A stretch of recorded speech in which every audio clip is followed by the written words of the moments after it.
Ravi colours இன்றைய trending பெண்களுக்கான exclusive கலெக்ஷனுடன் kurtis, palazzo pant, Patiala pant, துப்பட்டாக்கள், ஷேப்வேர்கள், நைட்டிகள், பிராண்டட் உள்ளாடைகளும் கிடைக்கும். ரவி கலர்ஸ், நேரு வீதி, ராஜா தியேட்டர் சிக்னல் அருகில், புதுச்சேரி. வணக்கம். முக்கிய செய்திகள். வருகின்ற மே 24ஆம் தேதி நடைபெற உள்ள ஆயோக் கூட்டம். புதுச்சேரி முதலமைச்சர் ரங்கசாமி டெல்லிக்கு செல்வாரா என்று கேள்வி. புதுச்சேரியில் மீண்டும் பரவி வரும் கொரோனா தொற்று. 12 பேருக்கு உறுதி செய்யப்பட்டுள்ளதாக தகவல். நாடு முழுவதும் போலி செயலி மூலம் நிகழ்ந்த மோசடி. பட்டதாரி இன்ஜினியரை கைது செய்த காவல்துறையினர். புதுச்சேரியில் 3 நாட்களாக பெய்து வரும் கனமழை. ஒலிபெருக்கி மூலம் பொதுமக்களை எச்சரித்த காவல்துறையினர்.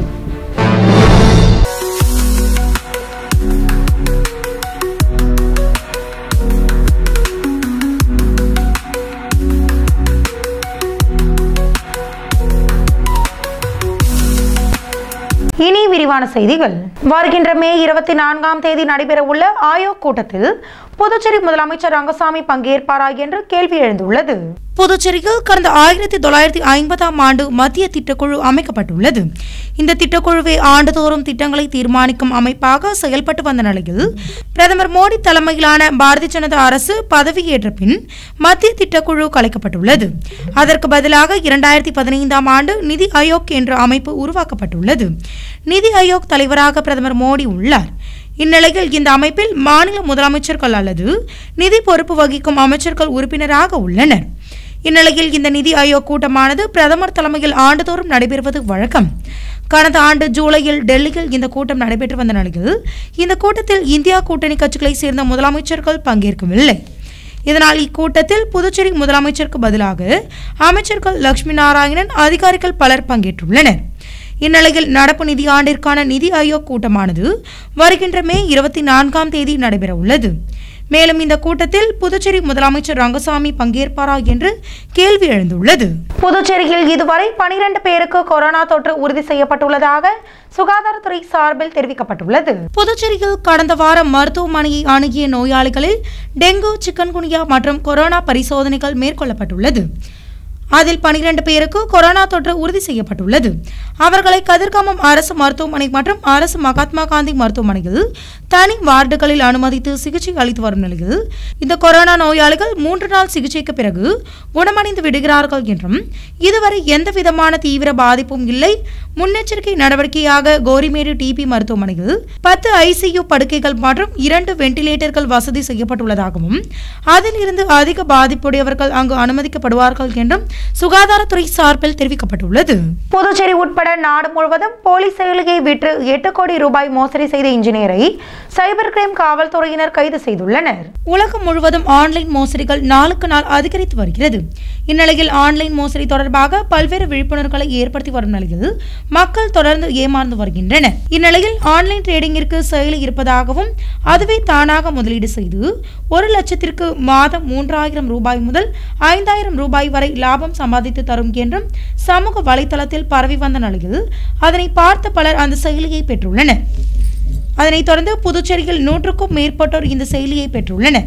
இதற்கு 40,000 ரூபாய் கட்டணம் வசூலிக்கப்பட்டதனைத் தொடர்ந்து கட்டணம் செலுத்திய பிறகு அந்த செயலி வேலை செய்யவில்லை என்றும் இதனால் செயலியை விற்றவரை தொடர்பு கொள்ள முயற்சித்துள்ளனர்.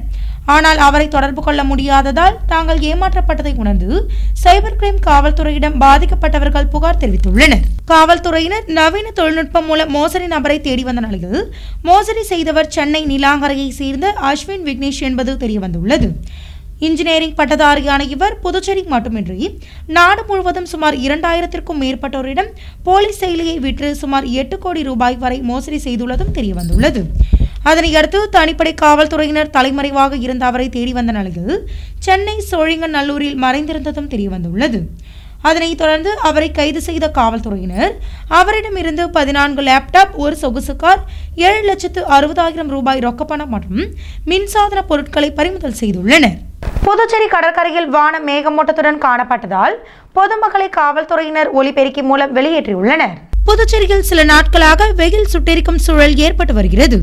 இந்நிலையில் கடந்த 3 நாட்களாக பெருமளவில் மழை பெய்து வரும் நிலையில் மே 20ஆம் தேதி வானம் மேகமூட்டத்துடன் காணப்பட்டது. இந்நிலையில் புதுச்சேரி கடற்கரை காந்தி சிலையை சுற்றி ரம்மியமாக திரண்ட கருமேகங்களை பொதுமக்கள் ஆர்வத்துடனும் மகிழ்ச்சியுடனும் கண்டுகளித்தனர்.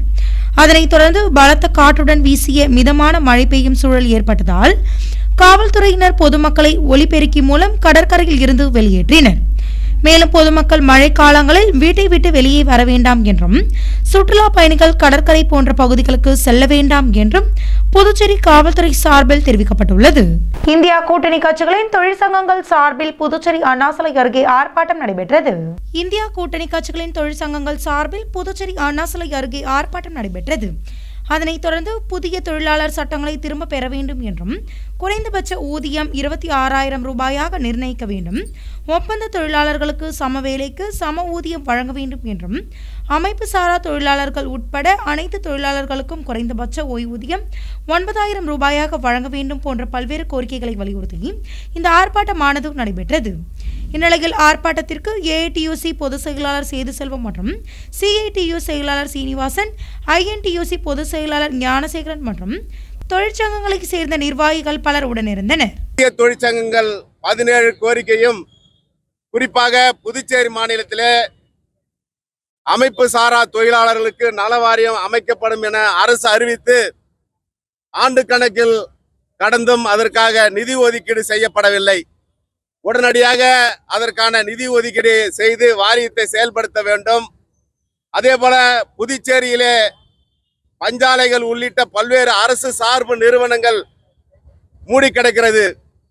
இந்த நிறுவனங்களிலே வேலை செஞ்ச தொழிலாளர்களுக்கு ஆண்டு கணக்கிலே சம்பளம் வழங்கப்படவில்லை.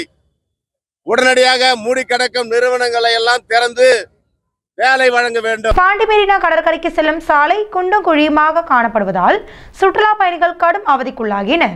புதுச்சேரியில் வார விடுமுறை தினமான சனி மற்றும் ஞாயிற்றுக்கிழமைகளில் மட்டும் சுற்றுலா பயணிகள் அதிக அளவில் வருகை புரிவது வழக்கம். இந்நிலையில் தற்பொழுது பள்ளிகளுக்கு கோடை விடுமுறை விடப்பட்டுள்ளதால் வாரத்தின் அனைத்து நாட்களிலும் புதுச்சேரியில் சுற்றுலா பயணிகளின் கூட்டம் அலைமோதி வருகிறது. இந்நிலையில் புதுச்சேரியில் உள்ள சுற்றுலா தலங்களான சுண்ணாம்பாறு படகு குழாம், கடற்கரை, பாண்டி மெரினா, பாரதி பூங்கா, அரவிந்தர் ஆசிரமம் உள்ளிட்ட இடங்களை இருசக்கர வாகனங்களை சுற்றுலா பயணிகள் வாடகைக்கு எடுத்து பார்வையிட்டு வருகின்றனர். மேலும் சிலர் காரிலேயே சுற்றுலா வந்து அனைத்து இடங்களையும் பார்வையிட்டு மகிழ்ந்து வருகின்றனர். அதனைத் தொடர்ந்து வம்பாக்கீரபாளையத்தில் உள்ள பாண்டி மெரினா கடற்கரை பகுதியில் படகு சவாரி நடைபெறுவதால் அதிக அளவில் சுற்றுலா பயணிகள் வருவது வழக்கம். நாள்தோறும் ஆயிரக்கணக்கானவர்கள் சோனாம்பாளையம் சந்திப்பில் இருந்து செல்லும் சாலையை பயன்படுத்தி வரும் நிலையில் கடந்த சில மாதங்களுக்கு முன்பு கழிவுநீர் சுத்திகரிப்பு நிலையத்திற்கு கழிவுநீரை கொண்டு செல்ல ராட்சத பைப்புகள் பதிக்கப்பட்டு சாலை புதியதாக அமைக்கப்பட்டதால் தற்பொழுது அந்த சாலைகள் மிகவும் பல்லாங்குழிகளாக மாறிவிட்டது. இந்நிலையில் ஆங்காங்கே சாலைகள் பெயர்ந்து குண்டும் குழியுமாக காணப்படுவதால் குழிகளில் வாகனங்கள் விழும் அபாயம் ஏற்பட்டுள்ளது. இதனால் சுற்றுலா பயணிகள் கடும் அவதிக்குள்ளாகி வருகின்றனர். இந்திய அரசு தொழிலாளர் மற்றும் வேலைவாய்ப்பு அமைச்சகம் மூலம் ஆதிதிராவிடர் மற்றும் பழங்குடியினத்தவர்களுக்கான தேசிய வாழ்வாதார சேவை மையம் புதுச்சேரியில் நிறுவப்பட்டுள்ளது.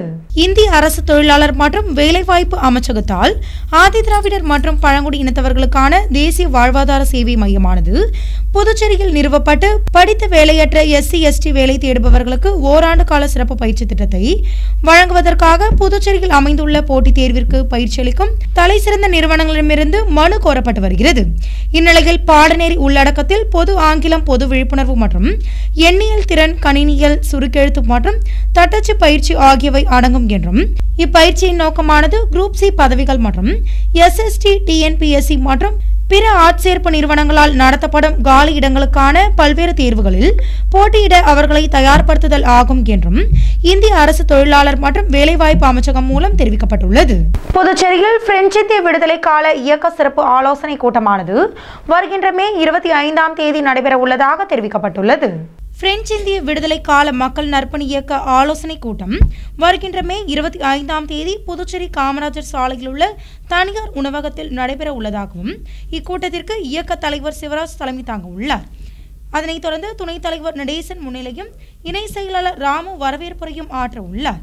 அதனைத் தொடர்ந்து இக்கூட்டத்தில் பிரெஞ்சு குடியுரிமை இழந்தவர்களுக்கு தியாகி பென்ஷன் அல்லது இரட்டை குடியுரிமை பெறுவது குறித்து விரிவாக ஆலோசனை நடத்தப்போவதாகவும் இந்த கூட்டத்தில் இயக்க நிர்வாகிகள் மற்றும் உறுப்பினர்கள் தவறாமல் கலந்து கொண்டு கருத்துக்களை தெரிவிப்பதோடு இழந்த உரிமைகளை பெற ஆலோசனை வழங்க வேண்டும் என்றும் இயக்க தலைவர் சிவராஜ் தெரிவித்துள்ளார். அடுத்து வருவது புதுச்சேரியின் இன்றைய தங்கம் மற்றும் வெள்ளி விலை நிலவரம். இன்றைய தங்கம் வெள்ளி விலை விவரம். புதுவையில் இன்றைய தங்கம் வெள்ளி விலை விவரம் வழங்குபவர்கள் முத்து கோல்ட் ஹவுஸ், பாண்டிச்சேரி. தங்கம் 1 கிராம் 8710 ரூபாய். இன்றைய தங்கம் வெள்ளி விலை விவரம். வெள்ளி 10 கிராம் 1050 ரூபாய். இத்துடன் ஏஎம்என் செய்திகள் நிறைவடைந்தன. வணக்கம். புதுச்சேரி உங்கள் ஏஎம்என் டிவி செய்திகளை யூடியூபில் உடனுக்குடன் காண ஏஎம்என் டிவி பாண்டிச்சேரி சேனலை சப்ஸ்கிரைப் செய்யுங்கள். பெல் பட்டனை மறக்காமல் கிளிக் செய்யுங்கள்.